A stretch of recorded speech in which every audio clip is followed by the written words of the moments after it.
Good morning Odisha Odia नजर को आपण मानकु स्वागत। आज अगस्ट 27 तारिख मु आपण नहीं आसी राज्य और देश विदेशर किछि गुरुत्वपूर्ण खबर। जो गुरुत्वपूर्ण खबर गुड़िक आपण जानिबा निहाती जरूरी।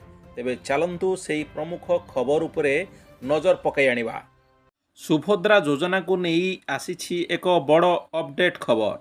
सुभद्रार गाइडलाइन जारी कराइछि। केउ माने योग्य केउ माने अयोग्य केमिति करिवे आपण आवेदन कौन सबू रही आवश्यकता यही भिडियो आपण जानि नियंतु।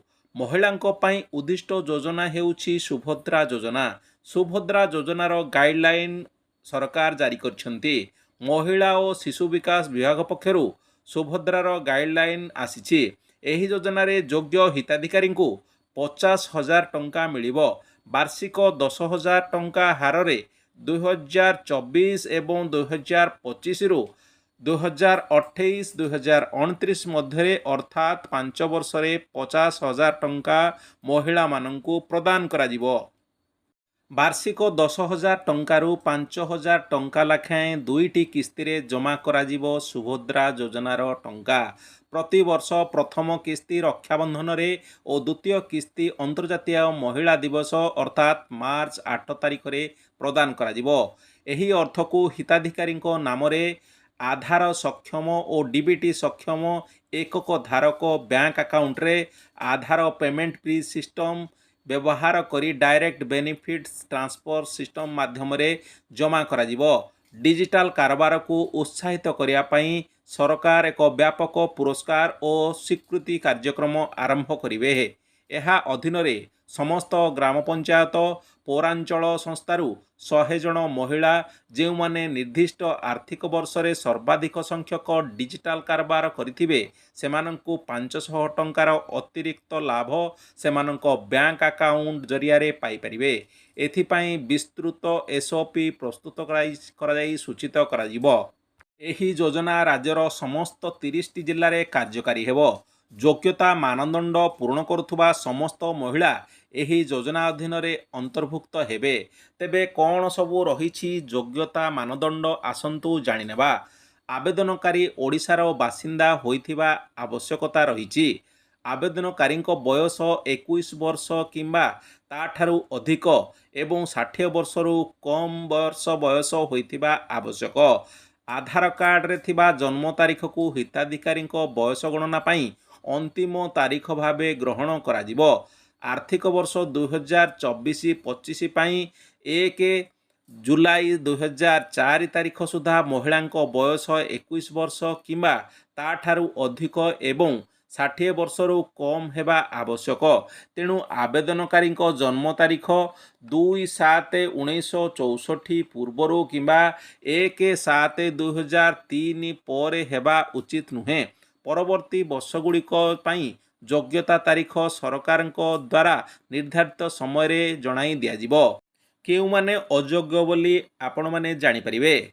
जेउ महिला माने निम्नलिखित मानदंड मध्यरु कौनसटी पूर्ण करुथिबे सेमाने एही योजना अधीन रे लाभ पाइबाकू अयोग्य विवेचित हेबे। 1 जुलाई 2024 सुधा 21 वर्षरु कम एवं 60 वर्षरु अधिक कौनसी महिला 2024-25 आर्थिक वर्ष पई योग्य हेबे नाही। जे कौनसी महिला मासकू 1500 टंका किंबा ताठारु अधिक किंबा वार्षिक 18,000 टंका बा ताठारु अधिक कौनसी राज्य किंबा केंद्र सरकारी योजना यथा पेंशन छात्रवृत्ति किंबा सहायता ग्रहण करुछंती सेमाने योग्य विवेचित हेबे नाही। जड़े महिला निजे किंबा निजर परिवार सदस्य यदि वर्तमान किंबा पूर्वतन सांसद किंबा विधानसभा सदस्य होइतिबे ताहेले से एही योजनार सुविधा पाइबे नाही। आयकर देय हिताधिकारी होइथिले सुभद्रा टंका मिलिबो नाही। जे कोनोसी सहरांचल स्वायत्त शासन संस्था किंबा पंचायती राज अनुष्ठान रे निर्वाचित जनप्रतिनिधि होइथिबे केवल वार्ड मेंबर स्थानीय परिषद सदस्य व्यतीत एहार लाभ पाइबे नाही। सेहीपरि जड़े महिला निजे किंबा निजर परिवार सदस्य यदि ଭାରତ ସରକାର କିମ୍ବା ରାଜ୍ୟ ସରକାରଙ୍କ ଅଧୀନରେ ଥିବା କୌଣସି ଅଣ୍ଡରଟେକିଂ ବୋର୍ଡ଼ ସ୍ଥାନୀୟ ସଂସ୍ଥା ସଂଗଠନ ନିୟମିତ ସ୍ଥାୟୀ ଚୁକ୍ତିଭିତ୍ତିକ କର୍ମଚାରୀ ଭାବରେ ନିଯୁକ୍ତି କିମ୍ବା ଅବସର ପରେ ପେନ୍ସନ୍ ଗ୍ରହଣ କରୁଥିବେ ତାହେଲେ ବି ଏହି ଯୋଜନାର ଫାଇଦା ଉଠାଇ ପାରିବେ ନାହିଁ। ଯେକୌଣସି ସରକାରୀ ବିଭାଗ ଅଣ୍ଡରଟେକିଂ ବୋର୍ଡ଼ ଭାରତ ସରକାର କିମ୍ବା ରାଜ୍ୟ ସରକାରଙ୍କର ମନୋନୀତ ପ୍ରତିନିଧି ହୋଇଥିବେ ତାହେଲେ ମଧ୍ୟ ଏଥିରୁ ସେ ଅଯୋଗ୍ୟ ବିବେଚିତ ହେବେ। ଆବେଦନକାରୀଙ୍କ ପରିବାରର ଜଳସେଚିତ ଜମିର ପରିମାଣ 5 ଏକରରୁ ଅଧିକ ଓ ଅଣଜଳସେଚିତ ଜମିର ପରିମାଣ 5 ଏକରରୁ ଅଧିକ ଓ ଅଣଜଳସେଚିତ ଜମିର ପରିମାଣ 10 ଏକରରୁ ଅଧିକ ହୋଇଥିଲେ ମଧ୍ୟ ସେ ଏହି ଯୋଜନାର ଫାଇଦା ଉଠାଇ ପାରିବେ ନାହିଁ। ମିନି ଟ୍ରକ୍, ଟ୍ରାକ୍ଟର, ଛୋଟ ବାଣିଜ୍ୟିକ ଯାନ ଓ ଅନ୍ୟ ସମାନ ହାଲୁକା ସାମଗ୍ରୀ ଯାନ ବ୍ୟତୀତ 4 ଚକିଆ ମୋଟର ଯାନର ମାଲିକ ହୋଇଥିଲେ ସୁଭଦ୍ରା ଯୋଜନାର ଲାଭ ଉଠାଇ ପାରିବେ ନାହିଁ। ଯେଉଁ ମହିଳାଙ୍କର ପରିବାରର ଆୟ 2.5 ଲକ୍ଷ ଟଙ୍କାରୁ ଅଧିକ ଓ ସେମାନେ ଜାତୀୟ ଖାଦ୍ୟ ସୁରକ୍ଷା ଆଇନ, ରାଜ୍ୟ ଖାଦ୍ୟ ସୁରକ୍ଷା ଯୋଜନାରେ ସାମିଲ ନଥିବେ ସେମାନଙ୍କୁ ସୁଭଦ୍ରା ଯୋଜନାରୁ ଲାଭ ମିଳିବ ନାହିଁ। ତେବେ ଆପଣ ସୁଭଦ୍ରା ଯୋଜନା ପାଇଁ କେମିତି ଆବେଦନ କରିବେ ସେ ବିଷୟରେ ଜାଣନ୍ତୁ।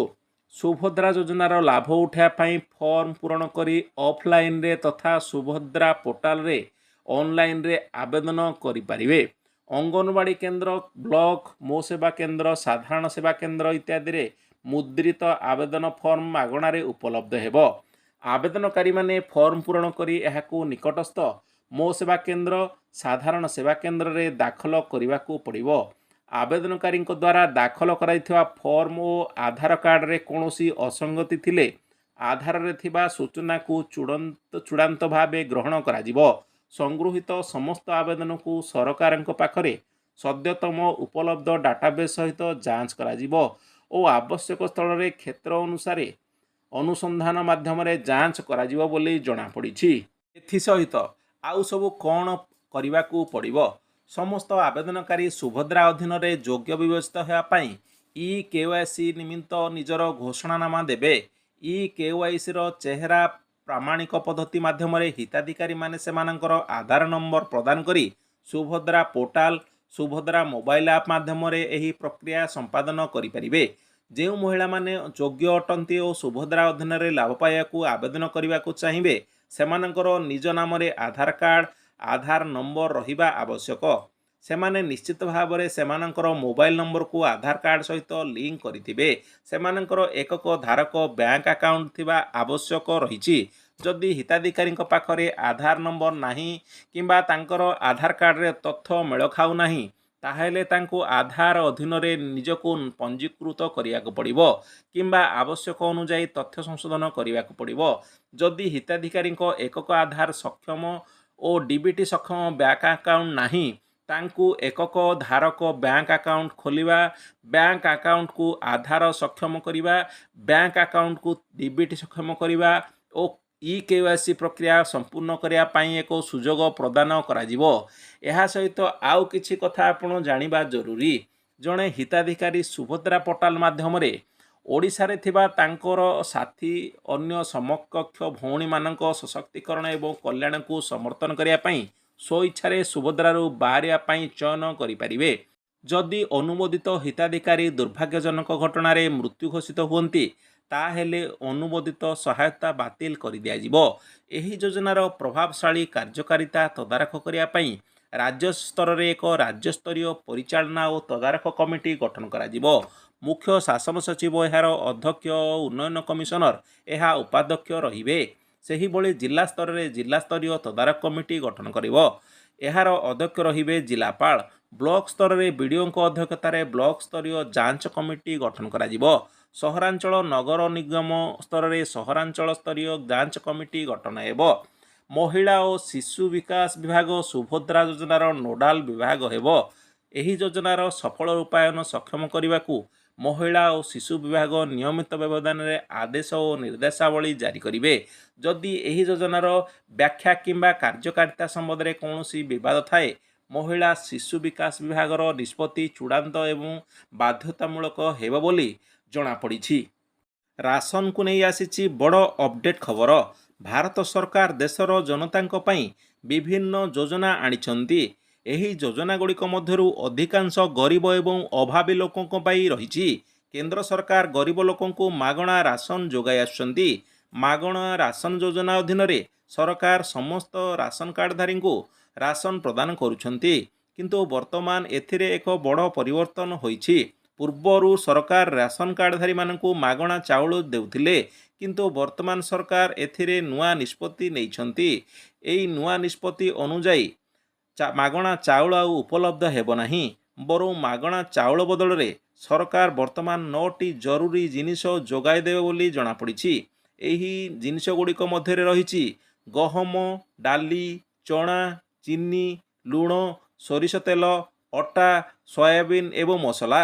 ଜନତାଙ୍କ ସ୍ୱାସ୍ଥ୍ୟରେ ଉନ୍ନତି ଆଣିବା ଏବଂ ସେମାନଙ୍କର ଖାଦ୍ୟରେ ପୁଷ୍ଟିକର ସ୍ତର ବୃଦ୍ଧି କରିବାକୁ ସରକାର ଏହିଭଳି ନିଷ୍ପତ୍ତି ନେଇଛନ୍ତି ବୋଲି ଜଣାପଡ଼ିଛି। ଆଉ ଏକ ବଡ଼ ଖବର ଉପରେ ନଜର ପକାଇବା। ଆଜି ଓଡ଼ିଶା ଗସ୍ତରେ ଆସୁଛନ୍ତି ଇଡି ନିର୍ଦ୍ଦେଶକ। ଆଜି ଓଡ଼ିଶା ଗସ୍ତରେ ଆସୁଛନ୍ତି ପ୍ରବର୍ତ୍ତନ ନିର୍ଦ୍ଦେଶାଳୟ ନିର୍ଦ୍ଦେଶକ ରାହୁଲ ନବୀନ। ସେ 3 ଦିନିଆ ଓଡ଼ିଶା ଗସ୍ତରେ ଆସୁଛନ୍ତି।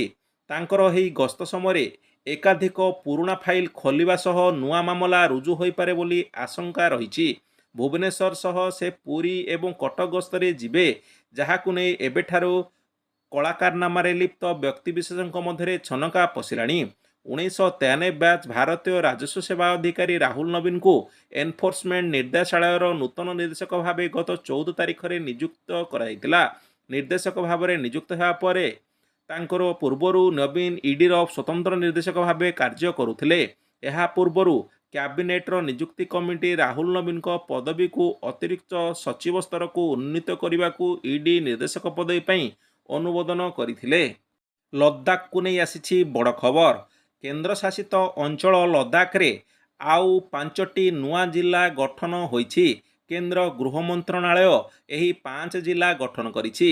ଏନେଇ ସୂଚନା ଦେଇଛନ୍ତି ସ୍ୱରାଷ୍ଟ୍ର ମନ୍ତ୍ରୀ ଅମିତ ଶାହା। ଏହି ଜିଲ୍ଲାଗୁଡ଼ିକ ହେଲା ଜନ୍ସ୍କାର, ଦ୍ରାସ, ସାମ୍, ନୁଦ୍ରା ଏବଂ ଚାଙ୍ଗଥାଙ୍ଗ। ଶାହା ତାଙ୍କ ସୋସିଆଲ ମିଡ଼ିଆ ଆକାଉଣ୍ଟ ଏକ୍ସରେ ଏକ ପୋଷ୍ଟ କରି ଏ ବିଷୟରେ ଜଣାଇଛନ୍ତି। ଏଥିରେ ସେ ଲେଖିଛନ୍ତି, ଏକ ବିକଶିତ ତଥା ସମୃଦ୍ଧ ଲଦାଖ ନିର୍ମାଣ ପାଇଁ ପ୍ରଧାନମନ୍ତ୍ରୀଙ୍କ ଦୃଷ୍ଟିକୋଣ MHA ୟୁନିୟନ ଅଞ୍ଚଳରେ 5ଟି ନୂଆ ଜିଲ୍ଲା ଗଠନ କରିବାକୁ ନିଷ୍ପତ୍ତି ନିଆଯାଇଛି।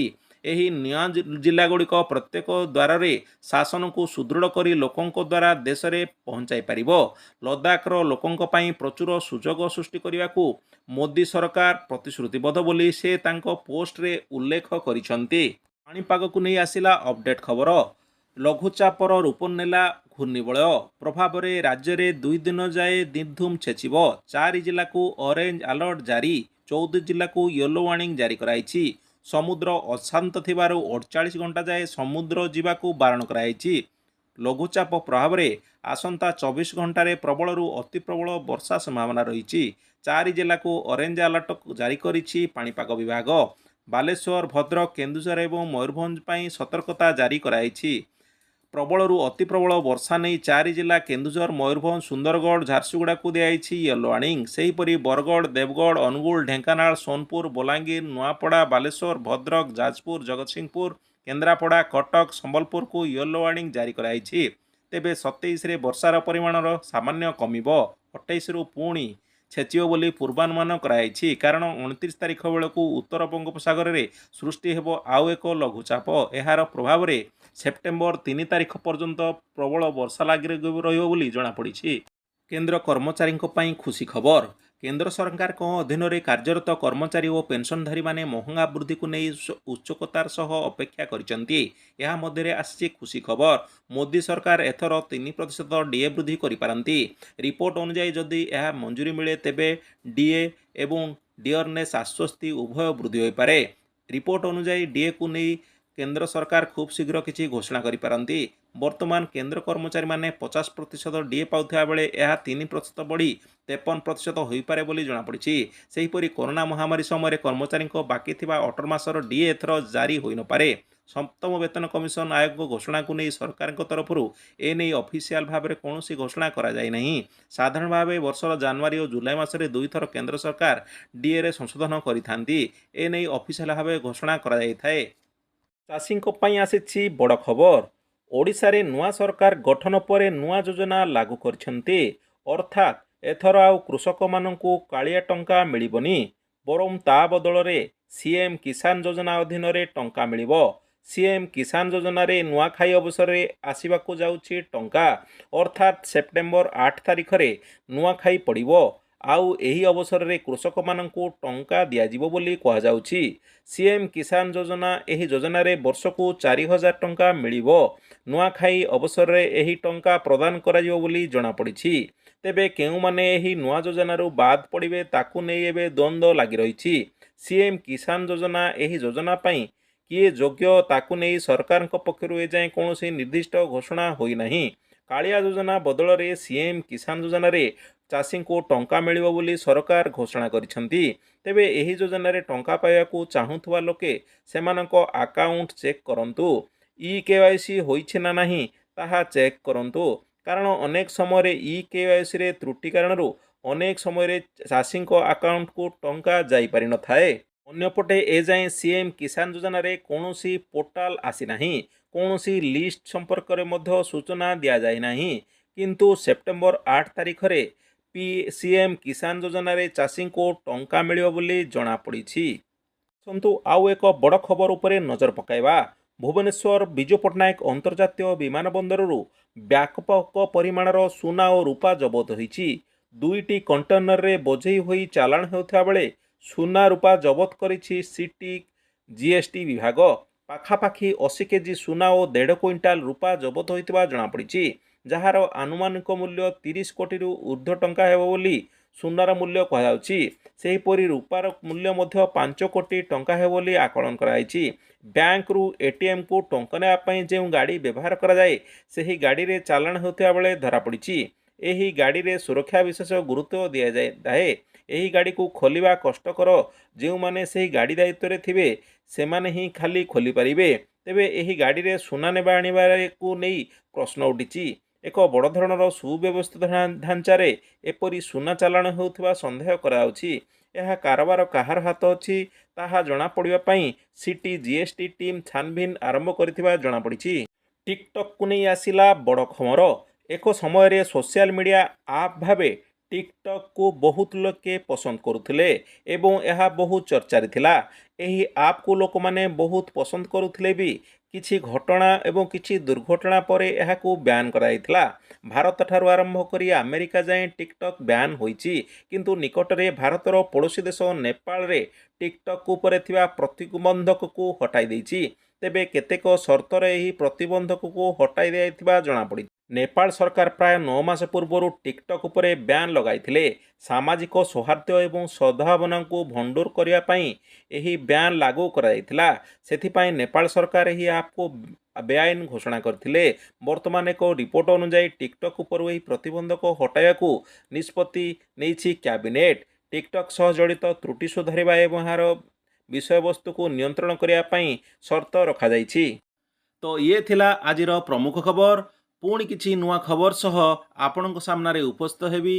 ସେ ଯାଏଁ ବିଦାୟ।